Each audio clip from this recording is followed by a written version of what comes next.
गणेशाय नमः। श्री गुरुवे नमः। प्रिय छात्रों, आज आषाढ़ पूर्णिमा है। इसे गुरु पूर्णिमा, व्यास पूर्णिमा भी कहते हैं। इस पूर्णिमा को भारतवर्ष में पर्व के रूप में मनाकर गुरु शिष्य परंपरा को पुनर्जीवित करने का प्रयास करते हैं। जिस किसी ने आपको कुछ सिखाया, सही दिशा दिखलाई, वह आपका गुरु है। महेश्वर शिव आदि गुरु माने जाते हैं। प्रसिद्ध है कि शिव ने ही सप्तर्षियों को आज के ही दिन अर्थात आषाढ़ पूर्णिमा के दिन सप्तर्षियों को योग की दीक्षा दी। शिक्षक गुरु के रूप में शिव की दक्षिणामूर्ति मुद्रा सदैव कल्याणकारी है। नटराजराज, डमरुपाणि इत्यादि इनके विशेषण हैं, जो नृत्य, संगीत, व्याकरण, अनुशासन, ज्ञान विज्ञान की विभिन्न धाराओं का स्रोत शिव ही हैं। अतः शिव आदि गुरु हैं। गुरु पूर्णिमा का पर्व महर्षि वेदव्यास के जन्म दिवस के रूप में भी मनाया जाता है। महर्षि वेदव्यास ने भारतवर्ष को ज्ञान विज्ञान की विपुल संपदा से समृद्ध किए हैं। इन्होंने ब्रह्मसूत्र, महाभारत, अष्टादश पुराण, चारों वेदों को संहिताबद्ध करने का महनीय कार्य किए हैं। भारतवर्ष को विश्व गुरु बनाए हैं। अतः उनके प्रति कृतज्ञता ज्ञापन का यह परम पावन दिवस है। बौद्ध धर्मावलंबियों के लिए भी आज का दिन बहुत ही महत्वपूर्ण है, क्योंकि गौतम बुद्ध ने सारनाथ में इसी दिन अपना पहला प्रवचन दिए थे। गुरुर्ब्रह्मा गुरुर्विष्णु गुरुर्देवो महेश्वरः गुरुः साक्षात् परब्रह्म तस्मै श्री गुरवे नमः।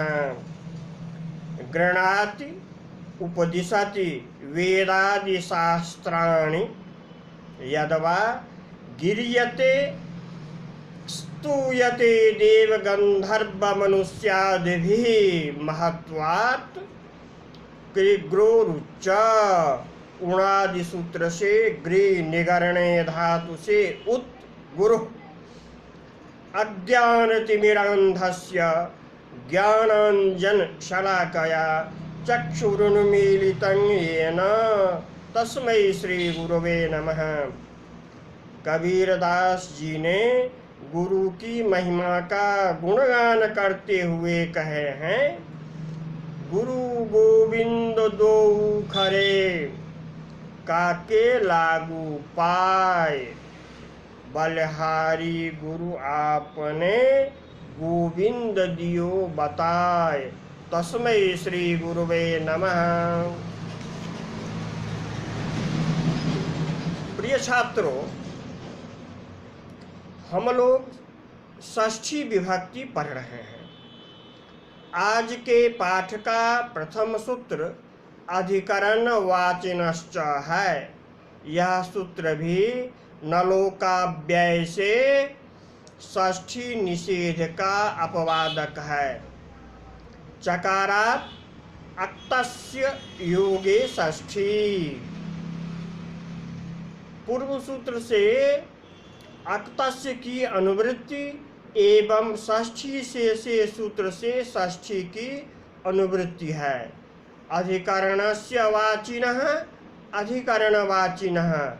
अब सूत्रार्थ समझते हैं। अधिकरण के वाची अक्त अर्थात अधिकरण के अर्थ में हुआ अक्त प्रत्यय के योग में षष्ठी विभक्ति हो। किसमें षष्ठी हो तो कहेंगे यथा प्राप्त कर्ता में और कर्म में। यदि एक अक्त के योग में कर्ता और कर्म उपलब्ध रहे तो दोनों में हो। आप शंका कर सकते हैं कि उभय प्राप्त कर्मणि से उभय प्राप्त की स्थिति में कर्म में ही षष्ठी हो, ऐसा नियम है। तो कहेंगे मध्येपवादाः पूर्वान् विधीन् बाधन्ते नोत्तरान्। इस परिभाषा से परिभाषा कहती है कि मध्य पठित अपवाद नियम पूर्व विधि कर्तृकर्मणोः कृति विधि को ही बाधित करती है, उत्तर विधि को नहीं। उभय प्राप्त कर्मणि से अधिकरणवाचिनश्च सूत्र उत्तर विधि है, इस विधि को बाधित नहीं कर सकती। अतएव उभय प्राप्ति में दोनों में, कर्ता में भी और कर्म में भी यथा प्राप्ति षष्ठी विभक्ति हो। प्रिय छात्रों, अधिकरण में अक्त विधायक सूत्र को थोड़ा समझते हैं। अक्तोधिकरणे च ध्रुव्य गति प्रत्यवसानार्थेभ्यः। ध्रुव्यार्थक, गत्यर्थक और प्रत्यवसानार्थक धातुओं से अधिकरण में अक्त प्रत्यय हो। चकारात् यथा प्राप्तम। यथा प्राप्तम का अभिप्राय यह है कि ध्रुव्य गति प्रत्यवसानार्थक धातुओं में जो सकर्मक हैं उनसे कर्म में भी अक्त प्रत्यय हो और अकर्मक जो धातु हैं उनसे भाव में भी अक्त प्रत्यय हो। यहाँ एक बात और है जो महत्वपूर्ण है। गत्यर्था कर्मक श्लीष सिंह सूत्र से गत्यर्थक और ध्रुव्यार्थक धातुओं से कर्ता में भी अक्त प्रत्यय होता है। इस तरह ध्रुव्यार्थक धातुओं से कर्ता, भाव और अधिकरण में अक्त प्रत्यय होते हैं। ध्रुव्यार्थक अकर्मक होते हैं। गत्यर्थक धातुओं से कर्ता, कर्म और अधिकरण में अक्त प्रत्यय होते हैं, ये सकर्मक होते हैं। प्रत्यवसानार्थक धातु, प्रत्यवसान माने भोजन, भोजनार्थक धातु, ये भी सकर्मक होते हैं। इन धातुओं से कर्ता में अक्त प्रत्यय नहीं होता है तो कर्म, भाव और अधिकरण में अक्त प्रत्यय होता है। इसलिए अधिकरणवाचिनश्च सूत्र में अधिकरणवाचिनः कहा गया है। अधिकरणवाची अक्त प्रत्यय के योग में ही षष्ठी हो, अन्य भाव, कर्म, कर्तृवाची अक्त के योग में षष्ठी न हो।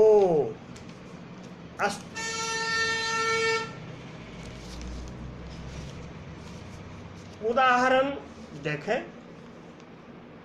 इदमेषा इदमेषां आसितं सहितं गतं भुक्तं वा आसितं शयितं ध्रुव्यार्थक गतम गत्यर्थक भुक्तम प्रत्यवसानार्थक है। इसको थोड़ा समझते हैं। ध्रुव्य ध्रुव स्थिर का यह भाव होना अर्थ है। स्थैर्यार्थक धातु से आस उपवेशने बैठना, आस्था गति निवृत्तो सिंह स्वप्ने आदि ध्रुव्यार्थक धातु हैं। आस्यते अस्मिन् इति आसितम आसनम इत्यर्थः। सेते अस्मिन् इति शयितम पर्यंक पलंग इति लौकिक भाषाया। अधिकरण में अक्त होने से आधार का बोध हो रहा है, जहाँ बैठते हैं, से आसितम, जहाँ सोते हैं, से शयितम, ये ध्रुव्यार्थक हुए। गत्यर्थक गमनम गति, गति अर्थ वाले धातु जैसे गमलरी गतौ इण गतौ या गति प्रापणयोः गम्यते अस्मिन् इति गतम मार्गः, जहाँ गमनानुकूल व्यापार होता हो। भुज्यते अस्मिन् इति भुक्तम भोजन स्थानम।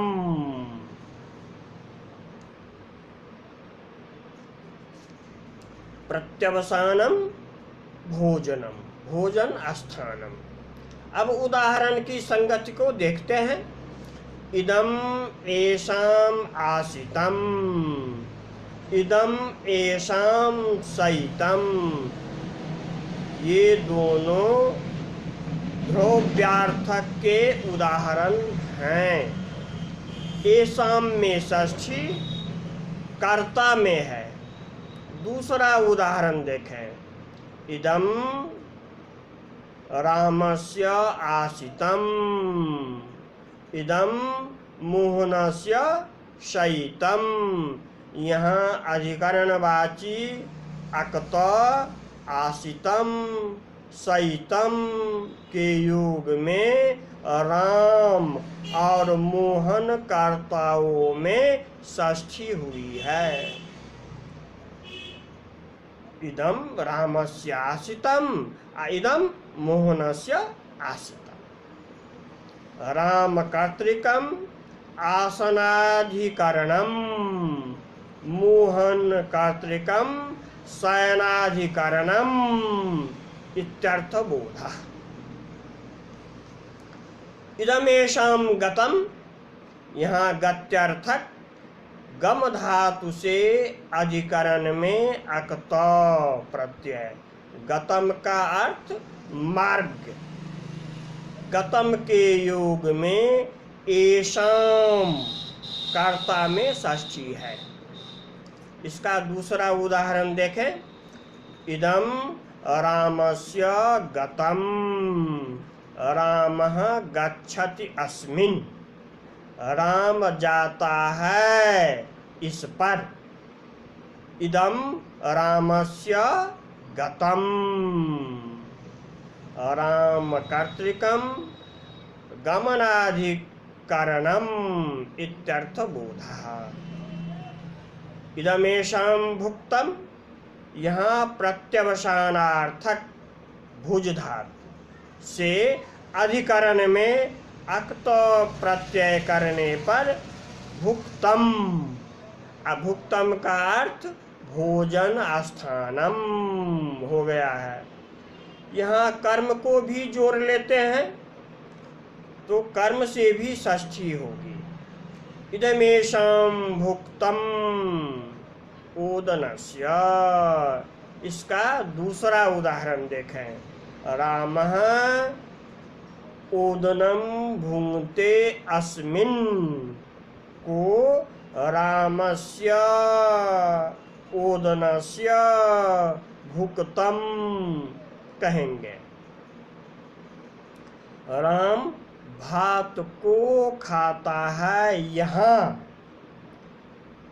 खाता है यहाँ, इसी अर्थ में अधिकरण में अकत भुक्तम, कर्ता राम में षष्ठी, ओदन कर्म में भी षष्ठी, तो रामस्य ओदनस्य भुक्तम ऐसा प्रयोग बनता है। राम कर्तृकम ओदन कर्मकम भोजनाधिकरणम इत्यर्थ बोधः। आज के लिए इतना ही। आप लोगों का शुभ हो, आप लोग आनंद मग्न रहें, खूब मनोयोग से पढ़ें। आज गुरु पूर्णिमा के अवसर पर गुरु के तरफ से आप लोगों को बहुत बहुत आशीर्वाद।